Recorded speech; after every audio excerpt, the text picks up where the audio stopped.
Chapter 1869. Becoming the King of Elnis was the same as climbing to the top of the human world. This country had defeated all its opponents and ruled all the borders of the human world. Even though this world was devastated after the war, males might find it hard to resist such a temptation. Queen Hilda had always believed that there was no male in this world that could not be bought. No matter how arrogant a male was, there would be a price that would sell him. Queen Hilda? Perhaps it would be more appropriate to call her Queen Hilda. When they first met, half of Hilda's face was as ugly as a monster's. But now, half of her face had returned to its original appearance. It was indeed an extremely beautiful face. If such a perfect and powerful woman stood in front of you and told you that as long as you were willing to smile for her, you could be the king of the human world, how many people could resist? Can't resist. Mose whispered in Nan Shannon's ear, "My mother said that no one could resist such a big thing, and it doesn't sag. How exactly did your mother educate you?" Suddenly, Nan Shannon felt that she had unknowingly developed a little interest in Mose's mother. Well, a normal interest. Don't talk so much. Have some manners. Nan Shannon simply glared at Mose and then continued to pay attention. But obviously Mr. Luo did not know the answer. The Dragon Queen's promise might be enough to move the whole world, but for Mr. Luo it was probably far from enough. Boss Luo's calm smile disappeared. "I think this is unfair to the contestants who are working hard to fight for the orb, or even to the kings who spent countless resources and effort to conquer each country." Boss Luo shook his head and said, "Your Majesty, please take back your words." "Are you rejecting me?"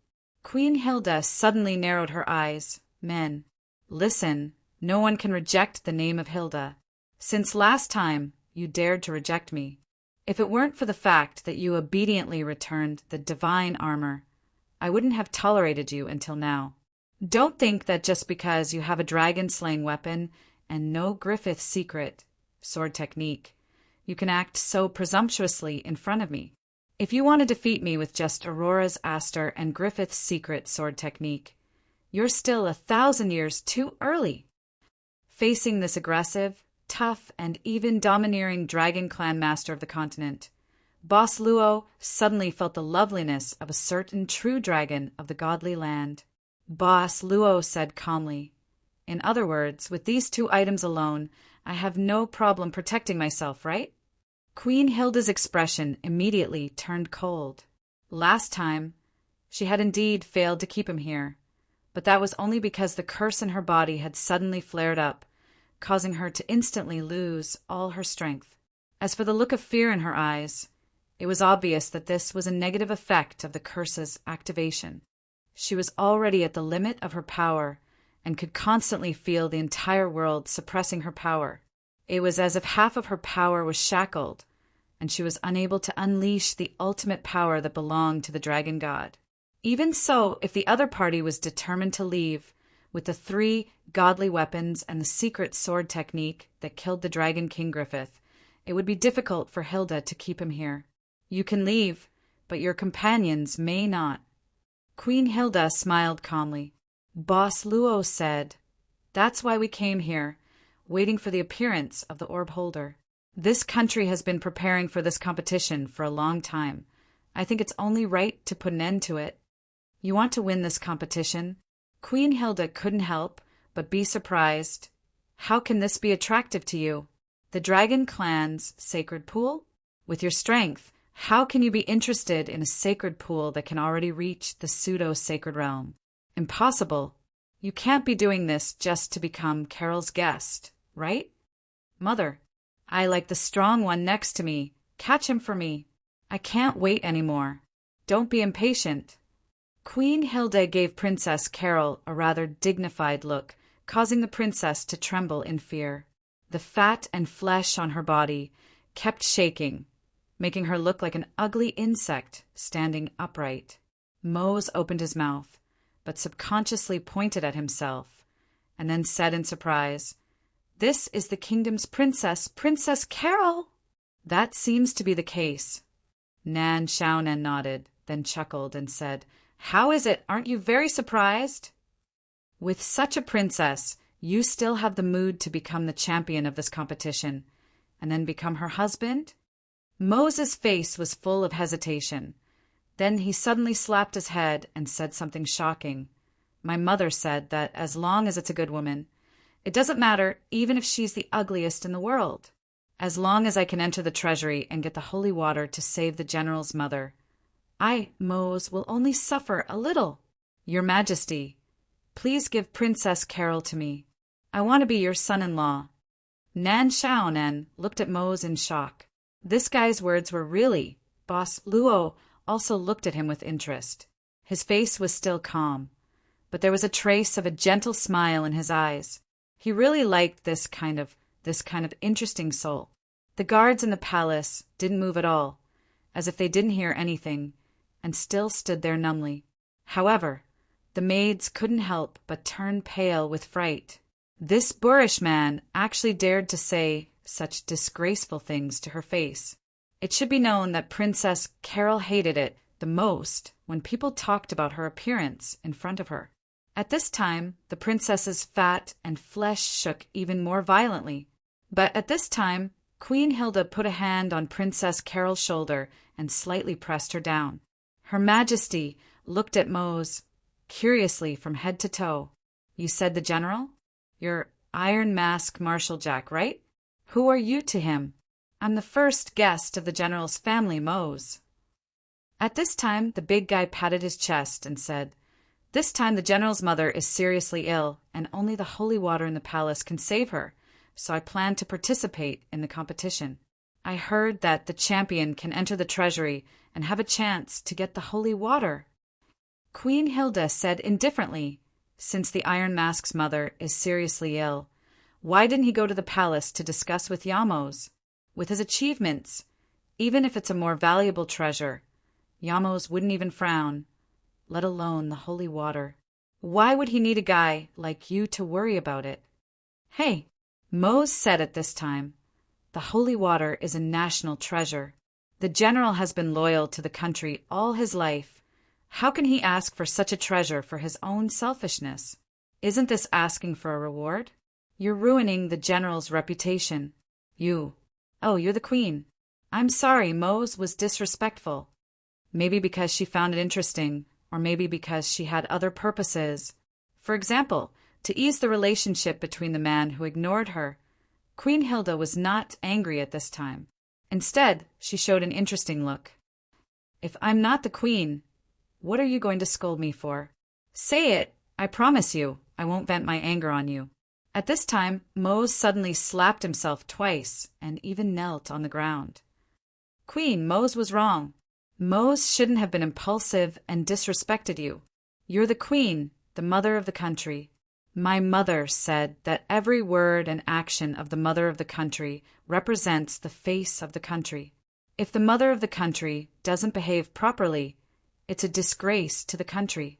And if someone insults the mother of the country, it's the same as insulting their own country.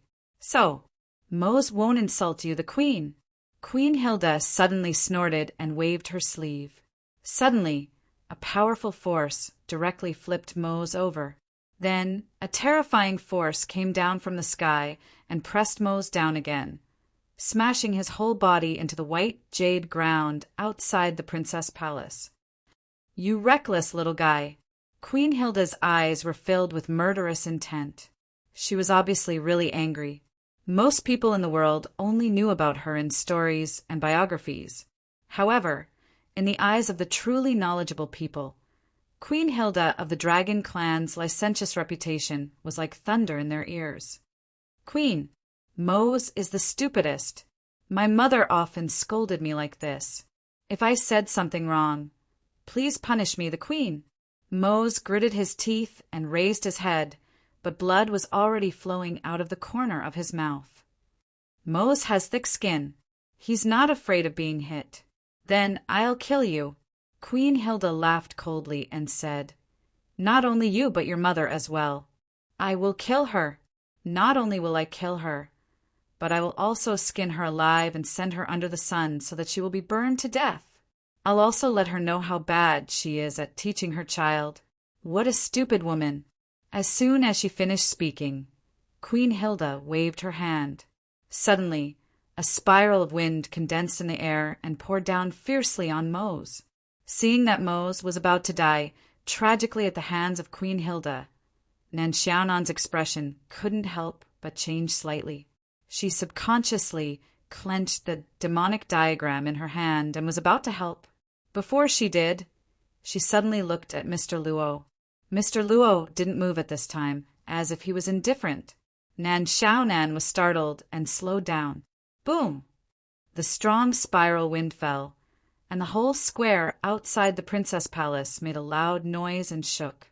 Queen Hilda snorted softly and put down her hand. She returned to her luxurious appearance. She wanted to let a guy who didn't know what was good for him know that he couldn't do whatever he wanted just because he was appreciated by her. At this time, a figure slowly walked out of the big hole in the square caused by the spiral wind. It was Mose, whose clothes were torn and his flesh was even cut by the wind. He looked like a bloody man. He didn't die. Mose, who was heavily injured, didn't die. Instead, he walked out of the big hole step by step. Queen Hilda couldn't help but frown and snort coldly, "You're indeed thick-skinned. No wonder you can become the right-hand man of Iron Face, but this will only make you more painful." Queen Hilda raised her hand again. Another spiral of wind was gathering, and then it quickly poured down. At this time, Mose clenched his fist and let out a shocking roar. The roar actually shattered Queen Hilda's spiral wind. At the same time, the bloody Moses' body was crazily flashing with thunder and lightning. His whole body seemed to be bathed in a thunder pool. His eyes were filled with electricity, and his mouth was spitting out electricity. The wounds on his body quickly healed, and his skin turned into the color of black iron. Countless cloud patterns filled his skin, and a terrifying and inexplicable power continued to burst out of Moses' body. The scattered thunder and lightning swept away the personal guards on the square. At this time, the maids screamed and fled. Nan Xiaonan subconsciously approached Boss Luo, but found that the thunder and lightning didn't come here. It seemed to have bounced off automatically. Safe. Sky Titan? On the square. Queen Hilda's eyes flashed with a trace of seriousness. She watched the changes in Moses' body. She saw that Moses' violent aura was rising as if there was no end. She snorted coldly. "I didn't expect that Sky Titan would have a leftover like you. So what if you're a Sky Titan? In today's world, the dragon race on the continent is the king. You've become history." After saying that, a layer of fine dragon scales appeared on Queen Hilda's palm. But Mose didn't seem to hear Queen Hilda's words. He lowered his head, and his body was tangled in the battle. The tip of the big sword in his hand was also shaking. "You dare to curse my mother. You dare to curse my mother. You want to kill my mother. Even if you're the mother of the nation, I'll kill you today. Kill. Kill you. Roar."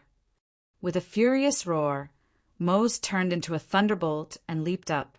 Then he slashed his big sword at Queen Hilda like a bolt of lightning. Queen Hilda waved her hand to block the attack. Although the fine dragon scales seemed thin, they were one of the few extremely hard objects in the world. The moment the lightning-covered great sword struck the layer of dragon scales, sparks flew everywhere. At this moment, Hilda's arms suddenly sank as several pieces of her dragon scales were forcibly chopped off by Moses' great sword. The lightning that originated from Mo Sang's body had now completely wrapped around Queen Hilda's body. Seeing this, Queen Hilda's face showed anger.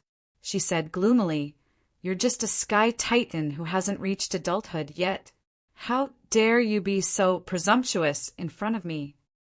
A trace of gold flashed in Queen Hilda's eyes. She reached out and grabbed Moses' big sword. Then she crushed the big sword and smashed it on Moses' chest. Mose immediately retreated, but Queen Hilda chased after him. She clenched her fingers and turned them into a hand knife, stabbing at Moses' heart. Mose became even crazier. Lightning flashed on his body, and his crazy aura surged again. But at this moment, a hand that came out of nowhere suddenly grabbed Queen Hilda's wrist. A soft sigh sounded slowly. You said it yourself. He's not an adult yet. Since he's not an adult yet, why are you arguing with a child? Can you be considered the mother of a nation? Queen Hilda's hand that was filled with power was easily grabbed by someone. She looked up in shock and saw that there was an extremely ordinary woman standing beside her. She looked like a country bumpkin, and she was in her 40s or 50s. And you? The woman turned to look at Mose, but her face turned serious. How many times have I told you not to fight outside, especially not to hit women? Have you forgotten what I said? Mose, who was in a frenzy of rage, was like a brazier that had been extinguished. His body returned to normal, and he knelt on the ground with a pale face. He lowered his head and said in a hoarse voice, "Mother, I was wrong." The old woman suddenly said, "I did say that you can't hit women, but I didn't say that you can't hit bad women. Look, bad women should be hit like me." As she spoke, the old woman slapped Queen Hilda across the face with the back of her hand. Queen Hilda of the Dragon Clan couldn't dodge this slap in time and took it head on. Then her body flew out and smashed into the palace. Did you see it clearly? The old woman said indifferently. Mose nodded. I saw it clearly. Chapter 1870. She hadn't felt dizzy for a long time. Moreover, there was an even more painful feeling. In the ruins of the palace, broken pillars and shattered stones instantly exploded. Queen Hilda stood up with a gloomy expression.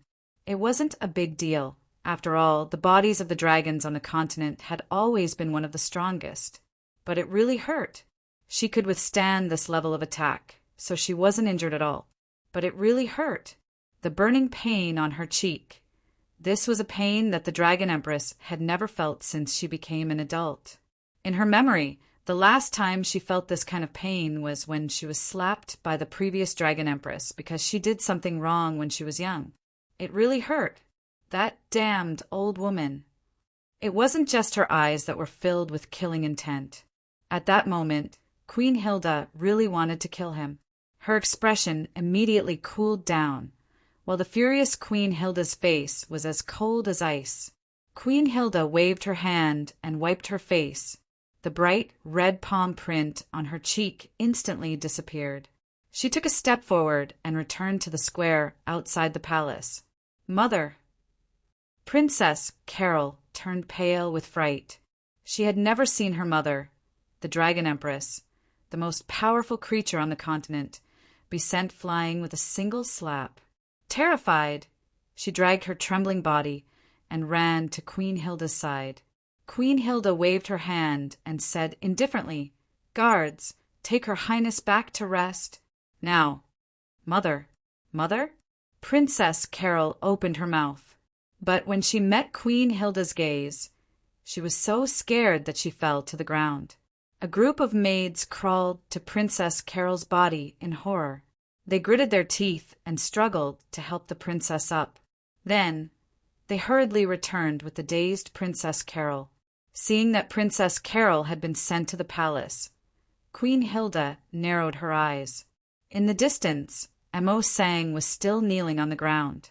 He was kneeling in front of the old woman. The old woman was saying something. Amo Sang lowered his head and didn't say a word. He looked like a child who had done something wrong. Queen Hilda looked at Boss Luo and Nan Xiaonan, who were standing in the distance. She frowned again. She narrowed her eyes and walked step by step towards the old woman. With each step, a layer of scales would appear on Queen Hilda's body. She walked a total of 7 steps, and her body was covered in 7 layers of scales. These scales were tightly interlocked, forming a set of golden armor. Finally, Queen Hilda came to a place a few meters away from the old woman. She coldly looked at her and said, "It was you who raised this Sky Titan? Who are you? You're not Sky Titan. Are you a subordinate of the Titans, an ally, or what? Whatever you say I am, the old woman said indifferently. I am here to teach my good-for-nothing child a lesson. Don't tell him to bring some random woman home. It's none of your business. Besides, this is my child. I can hit and scold him as I wish, but it's not up to any random person to scold him. Which, how dare you? Queen Hilda's killing intent surged. Don't call me that, the old woman said with a cold smile. It's not certain who's the witch. Who knows which guy is already 1,000 or 2,000 years old, but still eats young grass every day. Today, you won't leave this capital alive. Queen Hilda calmed down. She waved her hand, and a spear appeared. God's spear. The old woman glanced at it casually and said, This is the magic spear that the dragons on the continent used to kill the gods when the world changed. Such a magic spear that has drunk the blood of the gods was actually passed to your hands. What a disgrace to its original prestige.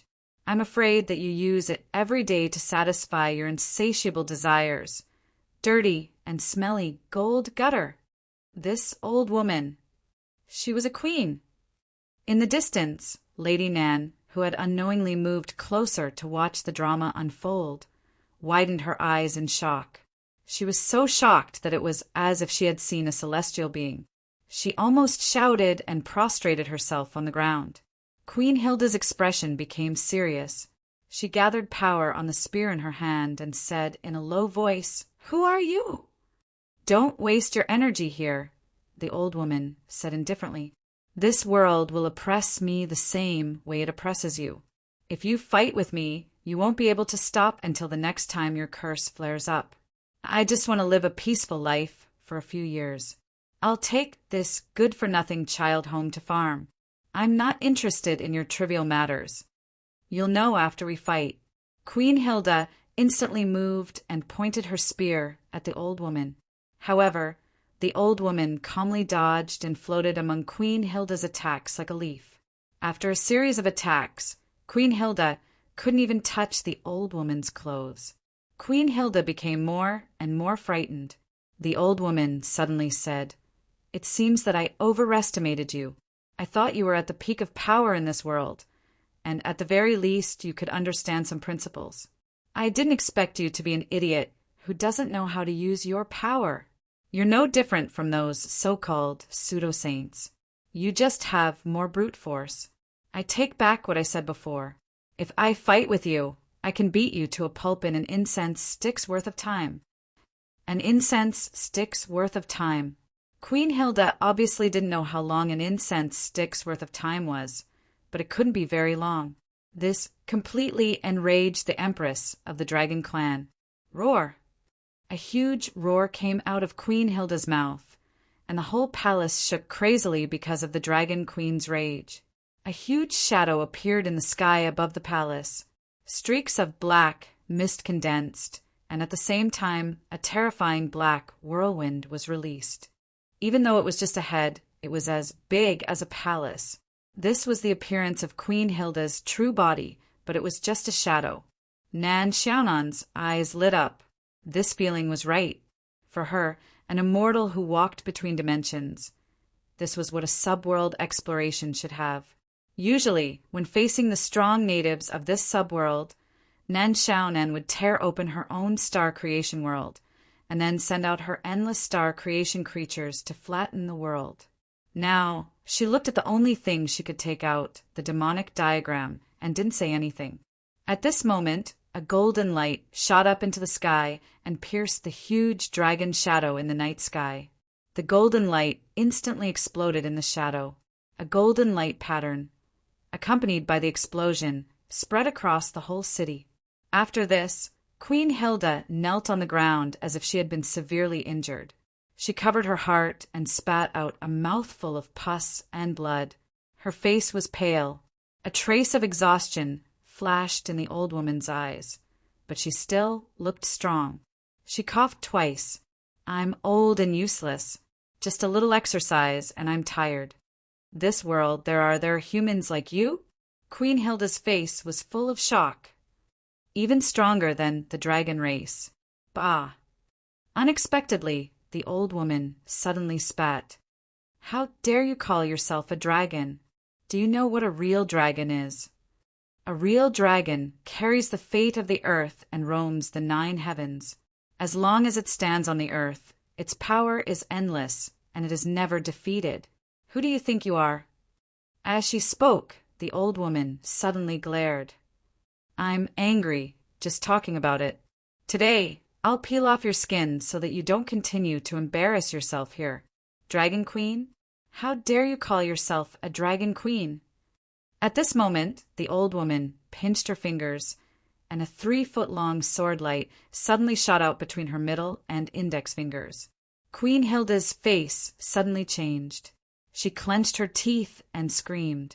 She flipped her palm. In her palm, a scroll appeared out of thin air. Queen Hilda tore the scroll without thinking. Then, the space around her was distorted. The moment the old woman's sword light pierced through, it only pierced through the distorted air. You don't have much ability, but you run fast. Don't let me see you next time. The old woman snorted. The 3-foot-long sword light slowly dissipated between her fingers. Empress Hilda had fled. In fact, she had fled in panic. There were no guards in the square outside the princess palace. Even the maids were nowhere to be seen. Perhaps they were hiding somewhere. In the huge square, only Mose's mother, Boss Luo, and Nan Xiaonan were still there. The 4 of them kept silent. As the cold wind blew, the old woman suddenly looked at Nan Xiaonan and said, You're the one chosen by the guy trapped in the rock? The guy trapped in the rock.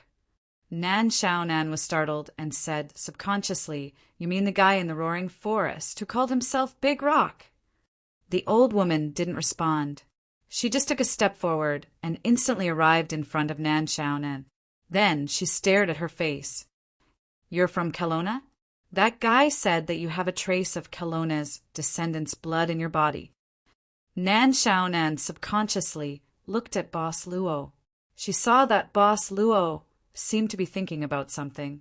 Why was he distracted at this moment?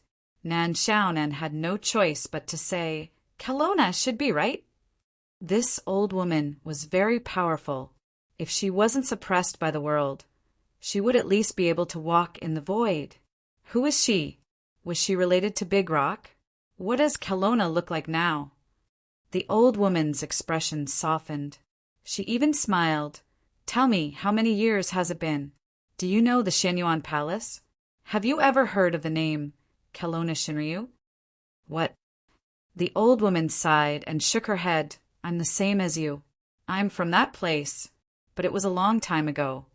How long ago? Nan Xiaonan asked subconsciously. The old woman thought for a while and said, Since you don't know these things, then I don't need to tell you too much. I've already said that I'm not interested in the trivial matters here. I just want to live a peaceful life for a few years. That guy, Big Rock, right? Since it has chosen you, just treat it as a rare stroke of good luck after waiting for such a long time. Nan Xiaonan's eyes were full of question marks. The old woman waved her hand. Mo sang, Come home with me. This time, you're not allowed to run out. You've been gone for a few years. Do you know that the ground is full of grass? Do you want to starve me to death? At this moment, Mo sang was trotting over with a dejected expression, but the old woman seemed to think that it was too slow. She directly reached out and grabbed the air, pulling Mo sang in front of her. Then she held Mo sang's collar with one hand, as if she was holding a chicken, and was about to leave. Susie Juan. At this moment, the old woman suddenly heard such a sentence. Her hand that was holding Mo sang couldn't help but stop. Her entire body also stopped, and she turned around. The old woman stared at the source of the voice. She felt that he was an ordinary young man, but now it seemed that this guy was really ordinary. What did you say? The old woman's voice sank. Boss Luo smiled and said, or should I say, you should be called Shenyuan Zijuan, the last princess of the Shenyuan royal family. How do you know the princess's name? The old woman's eyes focused. A surge of aura instantly exploded. It was much sharper than when she was dealing with Queen Hilda. "Are you here to catch me? I've done business with Miss Zijuan a few times." Boss Luo said casually, "So I know her." "Old woman, I don't have any bad intentions. As for catching you, I don't know why you said so." The old woman lowered her head and frowned. She muttered and threw Emo Sang on the ground. Then she looked at Boss Luo and said, "Come with me. I have a few questions to ask you." As she said this, she walked to the side. Boss Luo followed her. Nan Xiaonan's eyes wandered around. She silently followed Boss Luo, but at this moment, a sword light shot toward Nan Xiaonan's feet. Only him. Nan Xiaonan. Lady Nan looked up at the sky embarrassedly. At the corner of the square, the old woman looked up at the bright moon in the sky. It was not round. At this moment, Boss Luo had been by her side for some time. After a while, the old woman slowly exhaled and said softly, "When I left, it was the 3rd year of Guangxu. It happened to be the Dingmaki wilderness. Disasters happened everywhere. It seems like it was only yesterday." "Old woman, I don't know what you want to say to me." Boss Luo calculated how many years ago it was in the 3rd year of Guangxu. "Well, more than 140 years. My name is Gong Sun Ernyang." The old woman slowly turned around. "I was the daughter of the Gong Sun clan of the Qian division of the Xianyuan Palace. I left the Xianyuan Palace because I committed some crimes. Now, I'm exiled to this alternate world." "Gong Sun." Boss Luo was stunned. The old woman, Gong Sun Ernyang, nodded and said, "That's right. Haven't you heard of the Gong Sun clan of the Qian division?" "I've heard of them." Boss Luo nodded and said, "But I think, compared to the Qian division, I should be more familiar with Mr. Gue of the Kuan division." "You know about Chichi Kamaya?" Gong Sun Ernyang nodded. "That's right. It seems you know about the Xianyuan Palace. You didn't lie to me." Boss Luo smiled but didn't say anything. He thought that his relationship with the Xianyuan Palace should be very shallow. There was no need for him to pry into anything, unless it was unnecessary. It was really shallow. He didn't know many people from the Xianyuan Palace. He had only done business with Su Zijuan a few times. As for the Kelowna Shinryu, Long Shirua wasn't from the Xianyuan Palace now. Ever since she became the Kelowna Shinryu, she had already cut off the Xianyuan surname, right? So her relationship with the Xianyuan Palace was really just SOSO. Hashtag, hashtag, hashtag, hashtag, hashtag PS1. Thank you to the owner of 6th Night Demon King for the tea. PS2, 1/1, update completed equals. Chapter 1871. As a matter of fact, no matter how close Boss Luo thought he was to Xianyuan Palace, Gong Sun Ernyang had already believed that he was related to Xianyuan Palace. He had several business dealings with the princess and was familiar with Gue Chenny, the head of the Kuan department. It should be known that the head of the Kuan department had been in the Xianyuan Palace for thousands of years. Gue Chenny didn't know how many clan heads of the Gong Sun family of the Qian department had been tortured to death. As the saying went, Gong Sun clan was like flowing water, while Chichi Kamaya was like iron. Chichi Kamaya, the head of Kuan department, had a very special position in Xianyuan Palace. Not only was he a head of a department, but he was also the leader of the monster race in Xianyuan Palace. At the same time, he had a deep relationship with the current Kelowna Shinryu. Of course, if it was just a one-sided story, she should have some doubts and shouldn't completely believe it. But Gong Sun Ernyang believed it right now. Look at how clear this child's eyes were. Look at how polite this child was. Look at how comforting this child was. It was as if he lived next door to his own house and watched him grow up. He was sensible and respectful to his elders. "Oh, you said you did some things for the princess?" Gong Sun Ernyang was quite curious at this moment. "Of course. I received a certain amount of remuneration," Boss Luo said frankly at this time. The small shop that I run usually solves some problems that customers hope to solve. Gong's son, Earnyang, nodded, but didn't take the opportunity to ask further. It wasn't as if there had never been a small shop that accepted payment and helped people solve their problems. In ancient times, there were many similar organizations, but these organizations were mostly assassin organizations. Of course, this kid didn't look like an assassin. He didn't have the temperament of an assassin. Gong's son Earnyang didn't ask why he had the ability to help the princess of Xianyuan Palace. The relationship between the Qian and Kuan divisions in the Xianyuan Palace was complicated. Even if the Xianyuan royal family was in power, there were many things to worry about. If the princess wanted to do something and didn't want the two divisions in the palace to talk about it, then Gong's son Earnyang would believe it, just like when she escaped from the Xianyuan Palace. Then how did you enter this alternate world? Gong's son Earnyang asked. She looked straight into Boss Luo's eyes. I'm currently studying abroad. It just so happens that school is on holiday, so I've been traveling with my female companion. Boss Luo thought for a moment and said, After that, because the transportation tool we used broke down, we temporarily stayed in an ancient castle. The owner of this castle has a chessboard. He invited us to participate in a game, and then we came to this place. This is half true and half false, Gong's son Earnyang suddenly said, but I think you're quite pleasing to the eye, so I'll take it as the truth. I see that you are traveling with my son Mo Sang, so you are not a bad person. Mr. Mo Sang? Boss Luo blinked. Gong's son Earnyang said indifferently, Mo Sang was born a little special. Although he looks simple, he has the instinct of a beast. He can distinguish between good and bad people. It's quite special. Boss Luo nodded and then said, Is Mr. Mo Sang really your son? Gong's son Earnyang shook her head. Mo Sang was a dead baby that I found.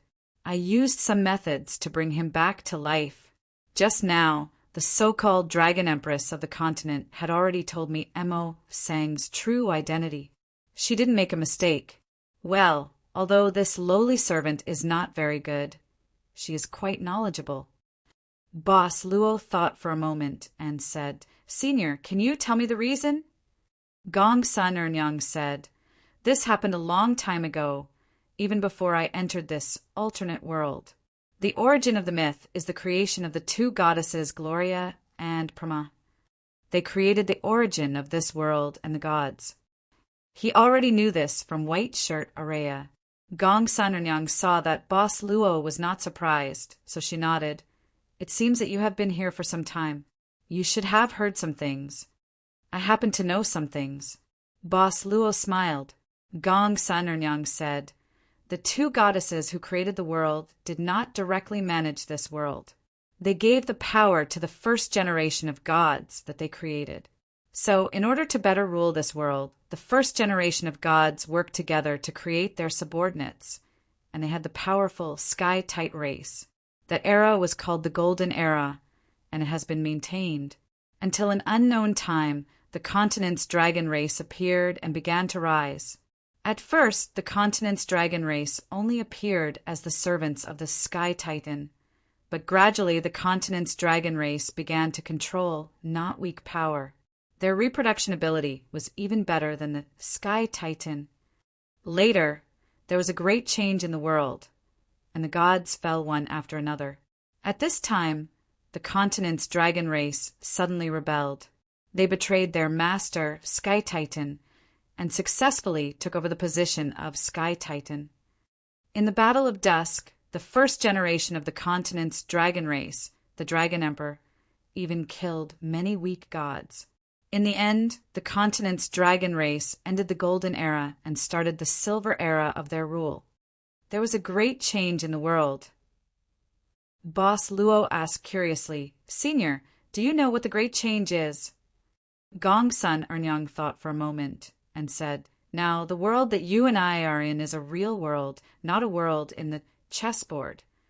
It lives in this chessboard because a strong person came from the outer world. During his journey, he used the chessboard in his hand to refine an entire world. The reason for the great change in the world is that the weapon spirit in the chessboard is destroying the original will of this world. The sudden rise of the continent's dragon race should be driven by the weapon spirit of the chessboard. Without a doubt, with the fall of the gods and the end of the golden era, the weapon spirit of the chessboard has obviously achieved its goal. Otherwise, when you enter from the outside, you won't have so many conveniences and treat this as a game. Senior, did you also enter the chessboard world in this way? The part about the changes in the world was actually recorded in the data source that the white-clothed Araya spat out.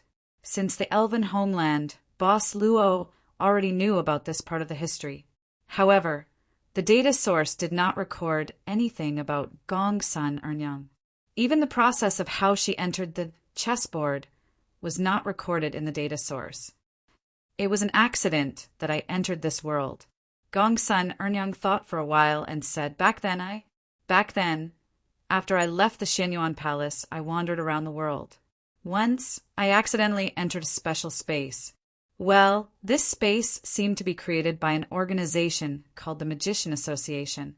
The purpose was to allow a group of non-humans to have a normal place to live. I felt that the purpose of the creation of this space was not bad, so I hid and lived in this space for a while.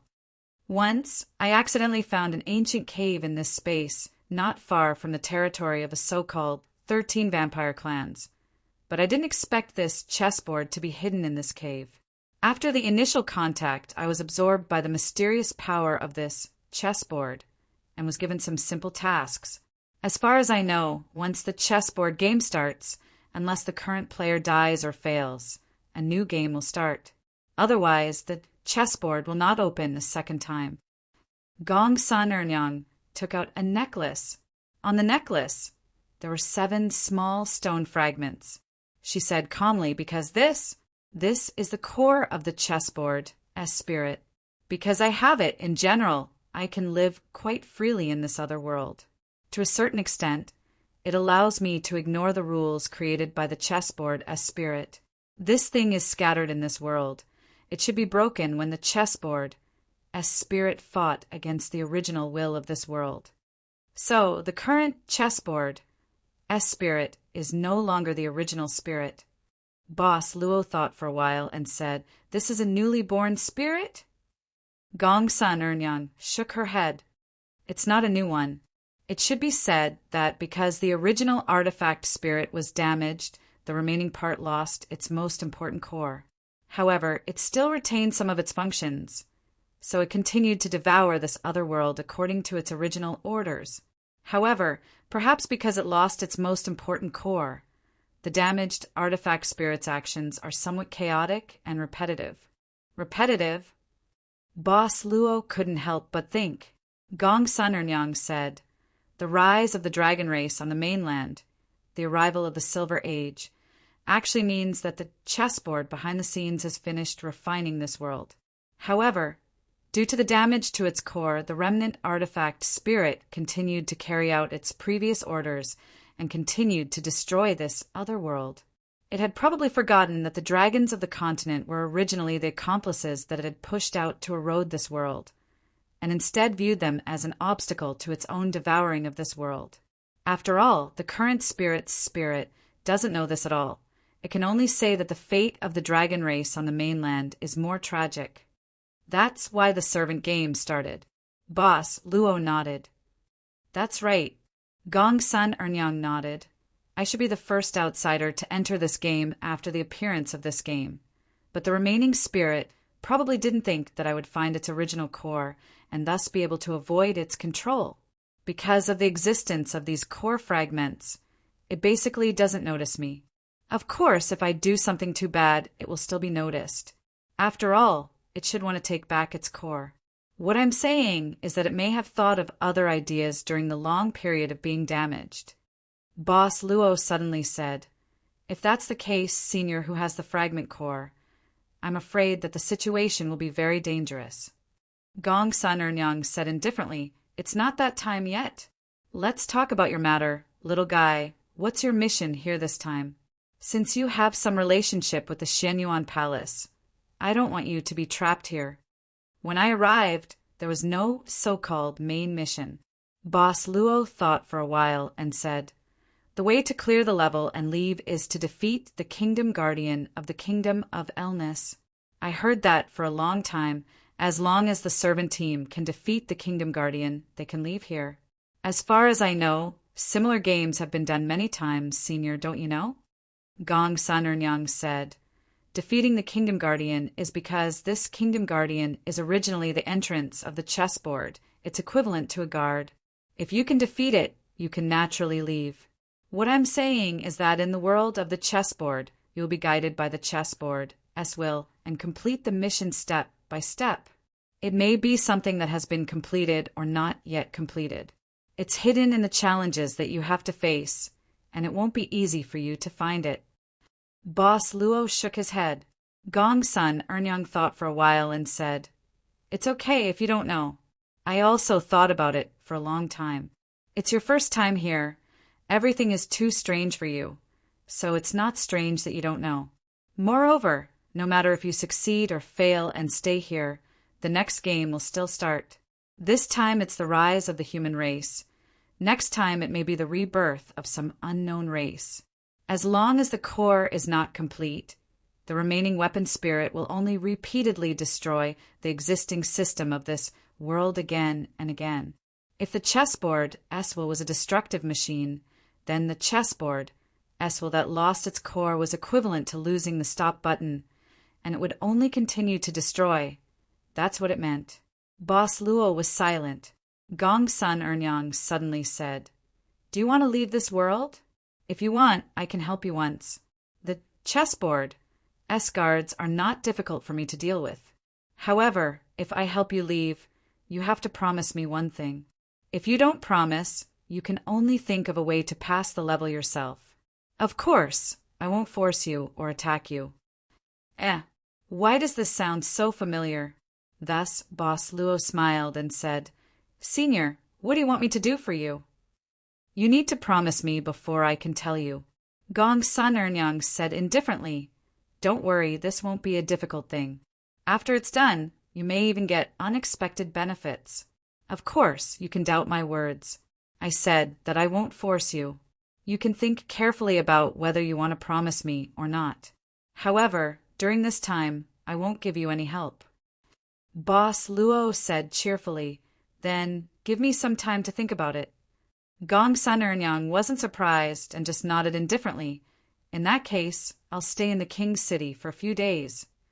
Queen Hilda's face was pale as she collapsed in an alley. Her shoulder was still bleeding profusely. She used the movement scroll at the last moment.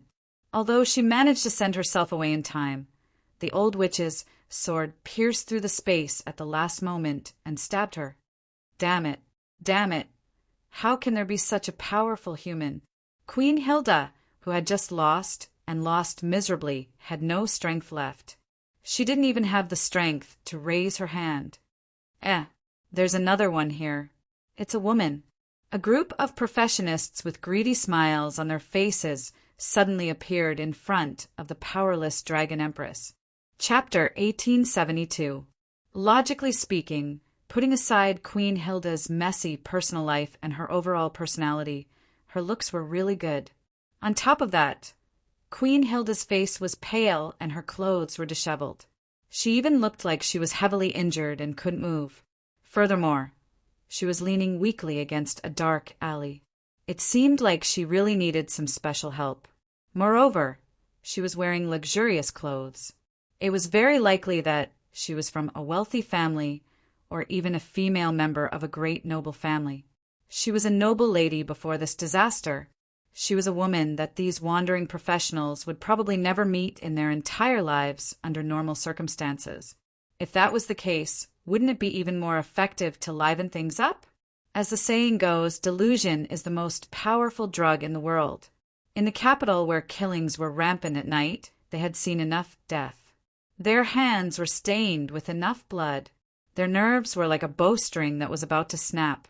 They could not stand stimulation, especially this kind of fatal temptation that could seduce the desires in their hearts. Queen Hilda looked at the thugs around her expressionlessly. There were 4 of them. Only one of them looked passable. The Dragon Queen could not help but frown. Although she was weak, she was not so weak that she would be humiliated by a few professionals who were at most mid-high level. "You want me?" Queen Hilda smiled and slowly stood up. "But I can only accompany one." The thugs showed more unscrupulous eyes and more ferocious smiles, as if they had found a precious treasure. The four of them slowly approached her. The smile on Queen Hilda's face grew wider. She even reached to her chest. Just like that, under the chaotic and passionate gazes of the thugs, she reached out and undid the first button on her collar. In an instant, a patch of snow-white skin appeared in front of them. It was like white jade, precious and meticulously carved white jade. I have never seen such a beautiful woman in my life. If I could do it, it would be worth it, even if I died. Worth it. Among them, there were even some who were driven by their instincts and hurriedly unbuckled their belts. They couldn't wait to pounce on the luxurious and delicate woman in front of them. "I found her first. Get out of my way!" "This woman is mine." They were brothers who had met on the way here. They had even thought about how to stab each other in the back when they were robbing and robbing together. But now, the four captivated thugs were fighting each other. Queen Hilda murmured, "Only the strongest can have me." They fought even more ferociously. One of them had already arrived, and the other two had followed suit. Not long after, only one of the thugs was left standing in front of Queen Hilda. He was fully bathed and wielded a lethal weapon. However, this wasn't the one that Her Majesty felt was passable. But it didn't matter. As long as he recovered a bit of energy, he would just treat it as eating a dish that didn't taste good. The Empress leaned back, and her whole body was pressed against the wall. Her seductive eyes were like silk, and it was clear that she was at his mercy. At this moment, the blood-soaked thug seemed to be possessed as he madly pounced forward. So be it. Males have always been like this, anyway. There was a type of female venomous insect that would eat the male venomous insect after mating, turning it into nutrients to strengthen itself. Queen Hilda squinted her eyes. Then, a few drops of warm blood splashed on her cheeks. The Empress of the Dragon Clan was absent-minded for a moment. Maybe it was because of the warmth of the blood on her face, or because the thug who was about to attack her suddenly stopped and died. "Are you all right, my lady?" A handsome young man appeared behind the fallen thug.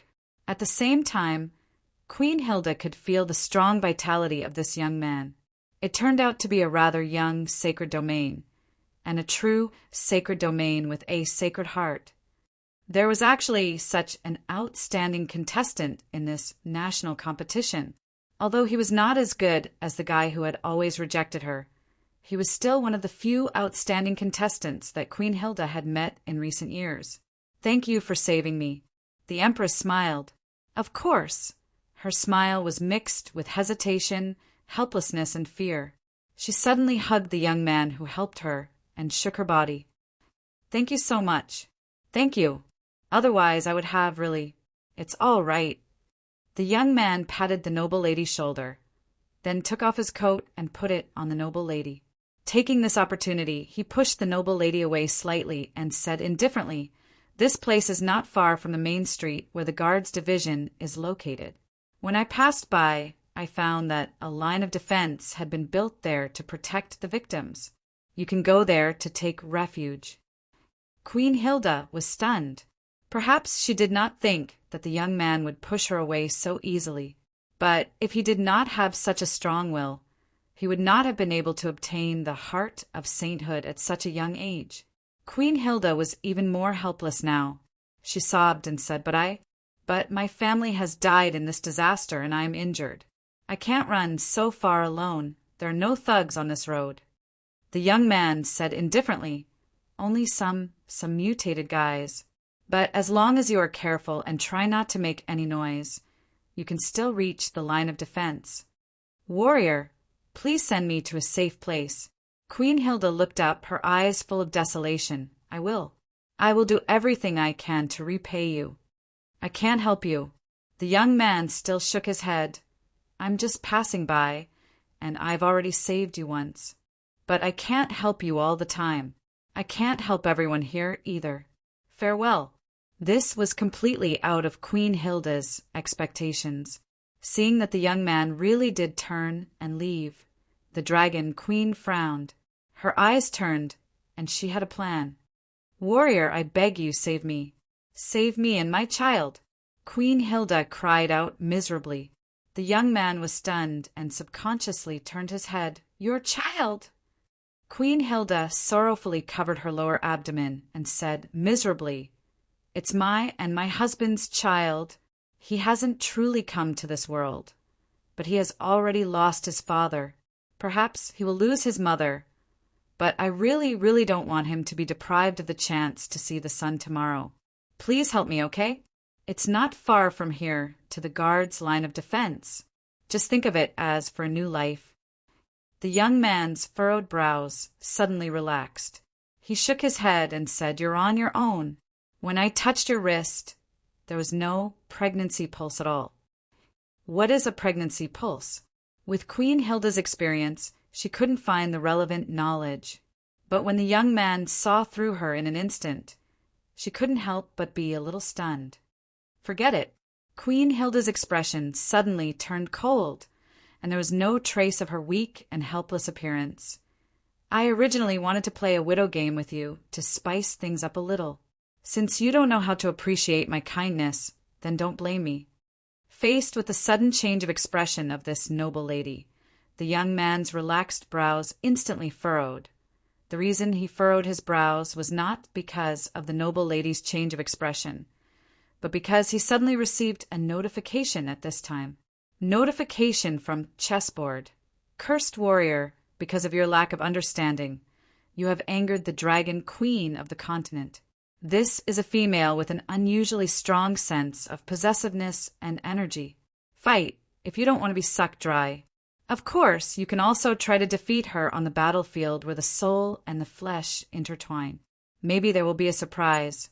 I can only help you to this point. Cheers. F***CK. In an instant, the young man, Tang Tianlin, gritted his teeth and took out his weapon without saying anything. He hadn't mastered the new ability he obtained after being promoted to the Saint of Death in a short time, and with the chessboard as notification that his opponent was the dragon queen of the continent, a huge layer of pressure was suddenly cast on him. Therefore, what he wanted was not a direct confrontation, but a temporary escape from the hands of the opponent. Tang Tianlin's body instantly faded and directly sank into the ground. Seeing this, Queen Hilda sneered. Her hand grabbed Tang Tianlin's shoulder like lightning, and suddenly a powerful force rushed into Tang Tianlin's body. It easily broke through Tang Tianlin's consciousness and directly knocked him out. Queen Hilda directly pulled Tang Tianlin out, but she couldn't help but frown. This young man was a real saint. Although the heart of Sanctuary's waves were subtle, it couldn't escape her senses. In Hilda's imagination, she might have to use some means to capture him since she was heavily injured. If he had hidden something, she might even let him escape successfully. But she didn't expect it to be so easy. "If you had attacked me immediately..." Queen Hilda looked at the outstanding young man who had really been knocked out by her. She reached out her hand and stroked his cheek. She smiled and said, "It seems that you don't have much experience in life and death battles between absolute powerhouses. This empress will treat you well." Gong Sun Ernyang said that she would stay in the royal city for a few days. That was true, but she didn't have the slightest intention of leaving. Instead, she silently pulled Mose to stay, beside Boss Luo. This is actually a very strange combination, Nan Xiaonan thought. Mose and Mose's mother, herself and Mr. Luo? Oh, Mr. Luo and Mose's mother, then her and Mose? Pooh. Mr. Luo, we're now. Nan Xiaonan felt her way to Boss Luo. She looked at Mose and his mother and said in a low voice, "Queen Hilda was beaten away by that woman. Do we still need to participate in this so-called competition?" "Why not?" Boss Luo said indifferently. "This is the national competition. The one who organized this competition is King Amos. His Majesty is still here, so the competition is not over. Nan Xiaonan slowly typed A. Boss Luo said, "Aren't you curious? Your wife was injured in front of you and had to escape. As a husband, you can still sit at the table peacefully." King Amos? Nan Xiaonan frowned and looked toward the depths of the palace. Is he inside? Right now, there was not a single guard or maidservant to be seen in the square. It was completely empty. This also meant that this strange combination of theirs was actually unimpeded at this moment. Do we go straight in to find him? Nan Xiaonan asked curiously. Boss Luo said, "We wait here for the owner of the orb to appear." Now, Queen Hilda has been chased away. Nan Xiaonan shook her head. Even if the owner of the orb appears, he won't get a reward. Oh, those guys outside don't know about this yet. Let me imagine. Our initial goal is to clear this chessboard game. Only King Amos can summon the guardian of the kingdom.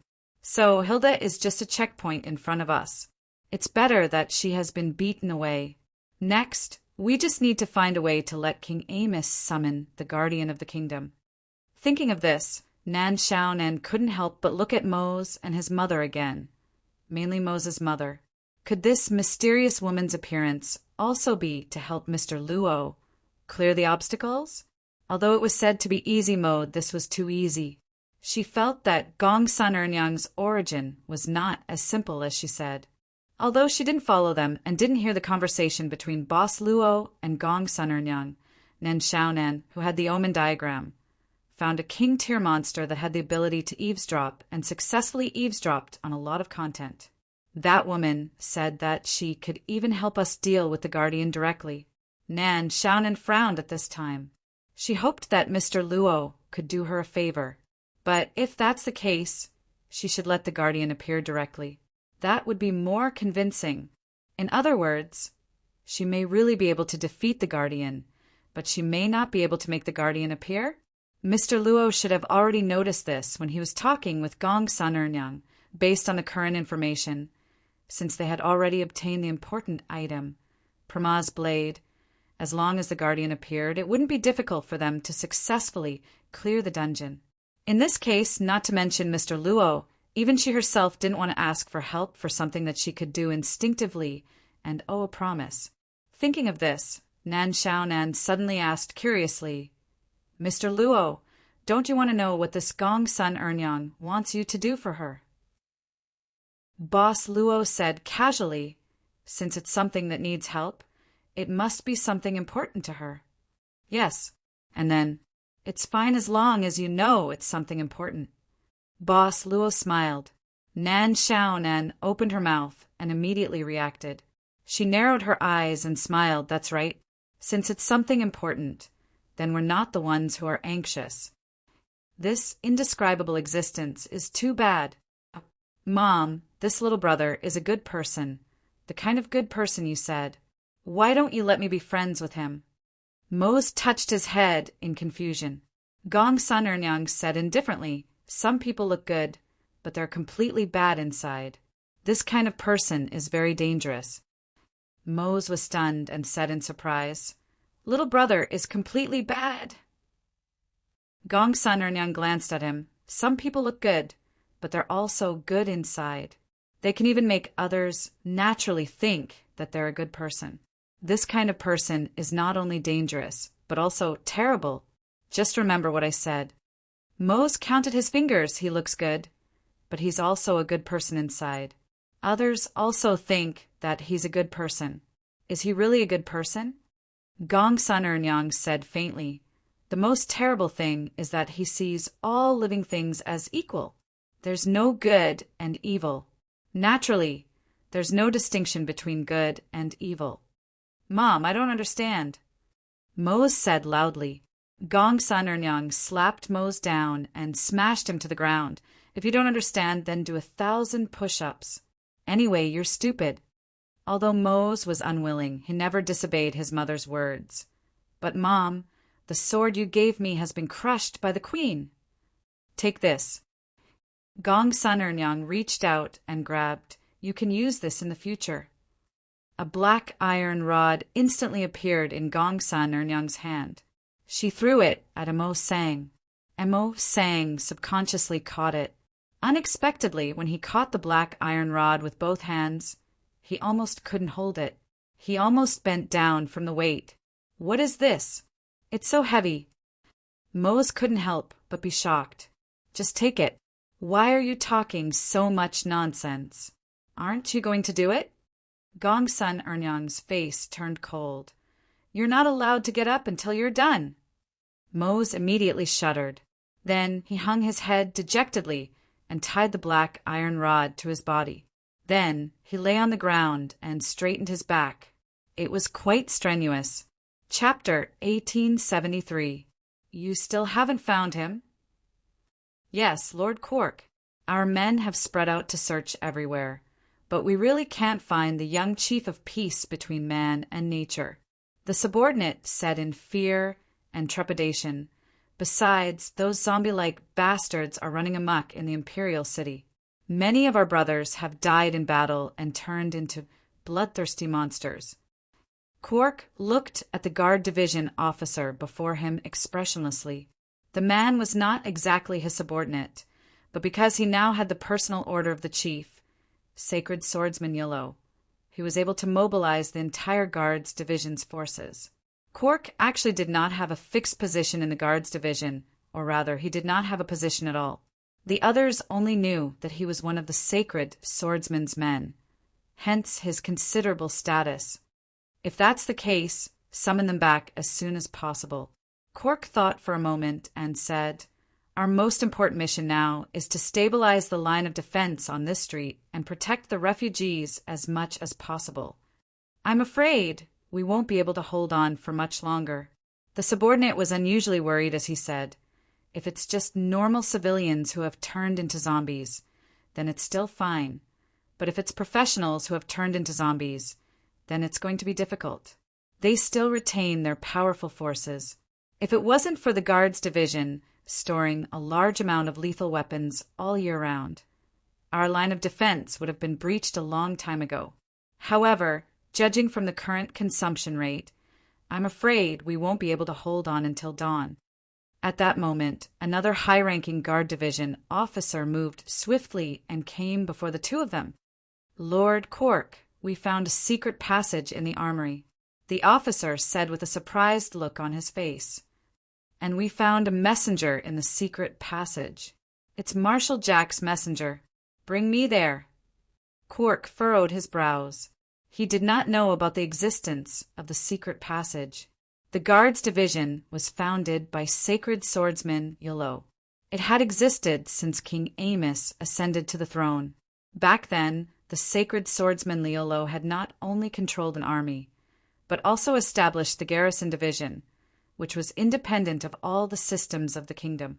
It was directly subordinate to King Amos, and could be said to be a real power figure that all the nobles in the kingdom were abnormally afraid of. After the war was settled, Liu Luokai resigned from all his positions in the army and only kept his position as the head of the Guards Division. Therefore, the Kingdom of Elnis now only had one general, who was known as the Iron Marshal Jack. It was just that the iron-faced Marshal Jack had always been outside the capital, leading troops to clean up the remaining forces hidden after the destruction of the various countries. He had not returned to the capital for many years. Sword Saint Liulo and Iron Mask Marshal Jack were friends, and their friendship was not shallow. Cork knew this very well. As Riulo's close aide, Cork had participated in the private gatherings of the two pillars of the kingdom more than once. Even so, why would Jack's messenger appear in the Garrison Division's armory, in the secret passage that even he did not know about?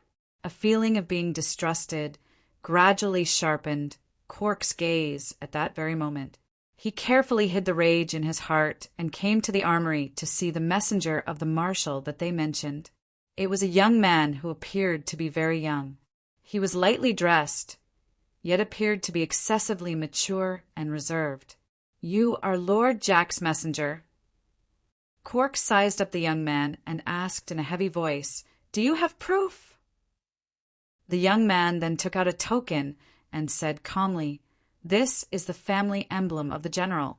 It's only given to his trusted aides. Your garrison division should be able to verify it." Quark's subordinate then whispered beside him, "Our men have identified the family emblem. It's a specially forged emblem that only belongs to the general's family in the kingdom. It's just that we couldn't find this person's identity in the household register." Quark muttered to himself for a while before he looked at the young man and asked, "What's your name? Why are you here, and how do you know about the existence of this secret passage? This is the garrison division's restricted area. If you can't come up with a convincing reason, I'm sorry, but I'm afraid I can't trust you easily. You can call me Tyan Youngson."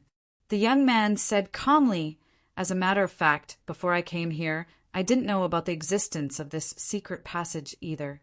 As for the reason why I'm here, it's to help you." "How?"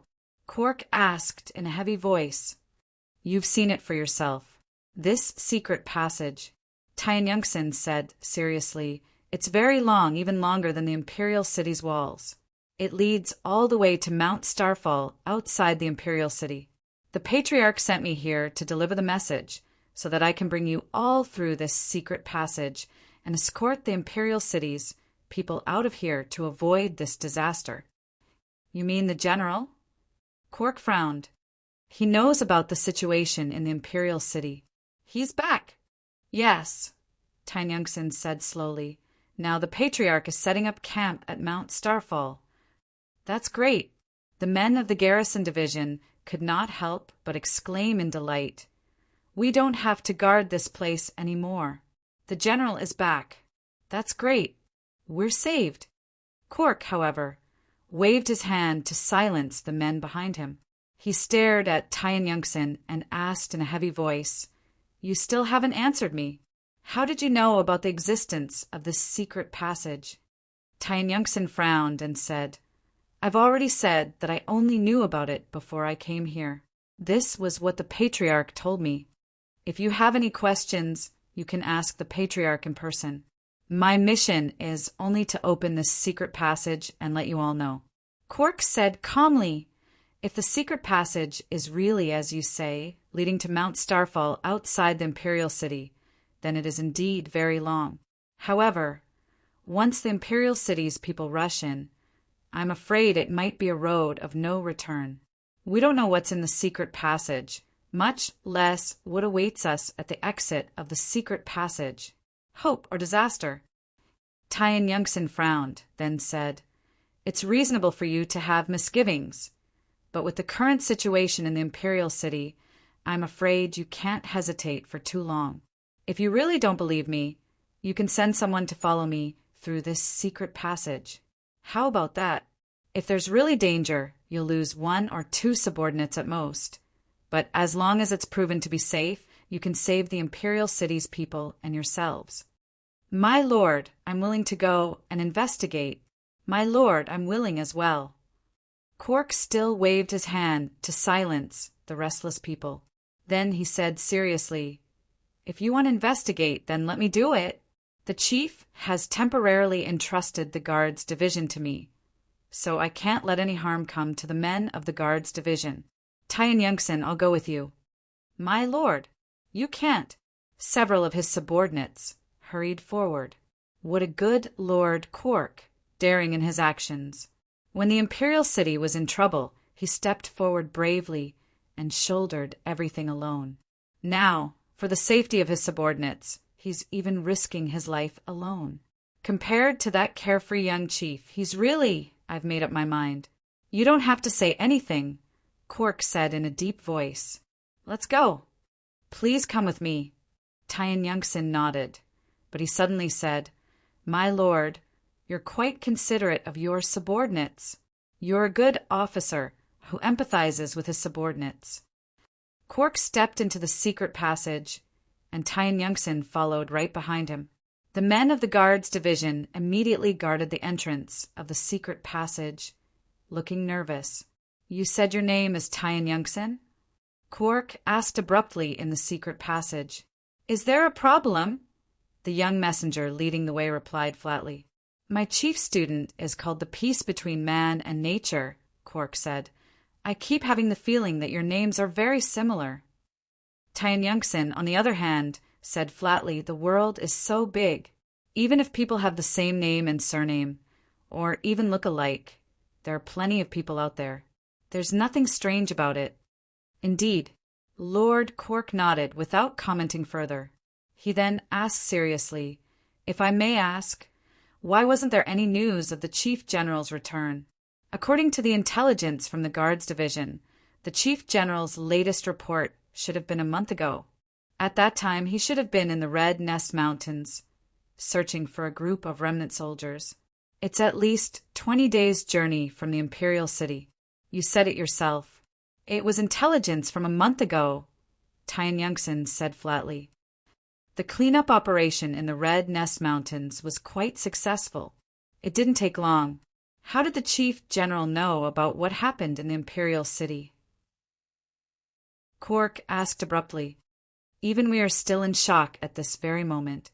There were no signs of the arrival of the disaster. You can ask the Master. Maybe he'll be willing to answer you. How long will it take to finish? How long do you usually take to leave the Imperial City from the Guards Division? Cork did not ask any more questions. He just followed behind Tian Yongtsin in silence, neither slow nor in a hurry. He did not say anything along the way. Finally, he passed through the long secret passage safely and left the Dragon Queen Hilda's Dragon Emperor enchantment.